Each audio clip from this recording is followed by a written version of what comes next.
ఓం శ్రీ గురుభ్యో నమః. అందరికీ నమస్తే అండి. శ్రీమద్ భగవద్గీత 10వ అధ్యాయం విభూతి యోగం నుంచి 27వ శ్లోకం. ఆ శ్లోకం యొక్క అర్థం తెలుసుకుందాం. ఉచ్చైశ్రవసమస్వానాం విద్ధి మామమృతోద్భవం ఐరావతం గజేంద్రాణం నరాణాం చ నరాధిపం.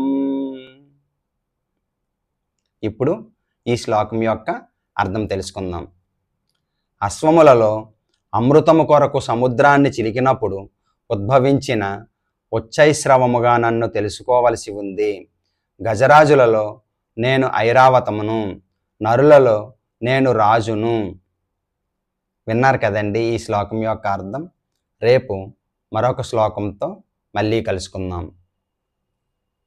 హరే కృష్ణ.